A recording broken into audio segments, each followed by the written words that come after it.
देखें ये इस्लामाबाद पुलिस की हरकत है। सबसे पहले हमारे मेल साथियों को खींचा गया, औरतों पर तशद्दुद किया गया, मुझे गाड़ी से गिराया गया, हमारी एक फीमेल साथी इनके साथ गई है, तकरीबन दर्जन भर लोग ये लोग गिरफ्तार करके ले गए। जब हम वहाँ बैठे थे आपकी सड़क में, आप लोग बज़ोर हम पर क्यों तशद्दुद कर रहे हैं? हमें बता दें कि आपका हक की इख्तियार नहीं है, आप हमारे साथ आप हमें इंसाफ नहीं दे सकते। इस तरह मासूम लोगों पर, बच्चों पर, औरतों पर आप तशद्दुद करके क्या साबित करना चाहते हैं? इस्लामाबाद पुलिस की शुरू से ये कोशिश थी कि हम उन पर तशद्दुद करें।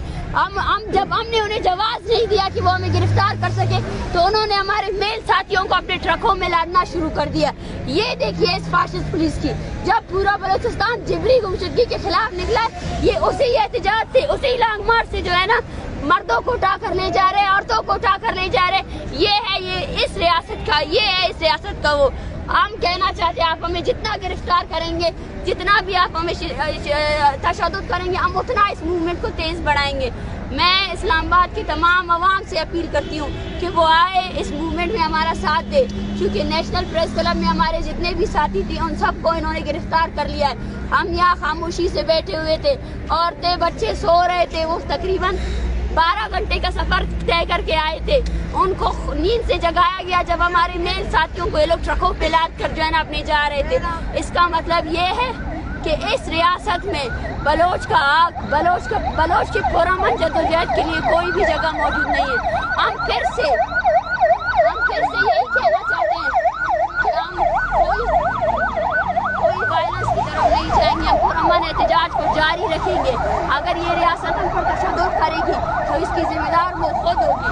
मैं बलूचिस्तान के अवाम से ये अपील करती हूँ कि वो जिस शहर में है, जहाँ पर भी है, वो इस फाशिस्ट पुलिस के खिलाफ, इस फाशिस्ट रियासत के खिलाफ एहतजाजी रैलियां इनेकाद करे और इनको ये पैगाम दे कि ये माएँ और बच्चे अकेले नहीं हैं, इनके साथ पूरा बलूचिस्तान खड़ा है। जहाँ जहाँ से ये लोग होकर गुजरे थे, जिस तरह आप लोगों ने वहाँ उनका इस्तकबाल किया, उस तरह आप लोगों ने यहाँ पर भी उनका साथ देना है और इस जद्दोजहद को जारी करना है। हमारे बेशतर साथी उनके गिरफ्त में हैं और अब यहाँ पे बिखरे हुए हैं। अगर हम वहाँ जाएंगे जहाँ हमारी औरतें और बच्चे बैठे हुए हैं, वो उस जगह को भी उन्होंने घेर कर रखा हुआ है। मतलब अब इस्लामाबाद भी हमारे लिए नो गो एरिया बन गया है। क्या हमने इतना बड़ा सफर इसलिए तय किया था कि यहाँ पे हमारे साथ तशद्दुद हो?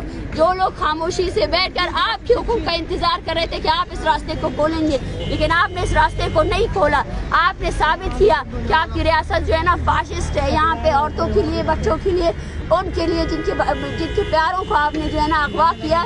सिर्फ एजेंसी नहीं है, आप सब के सब मिले हुए, आप सब के सब बलोच नस्ल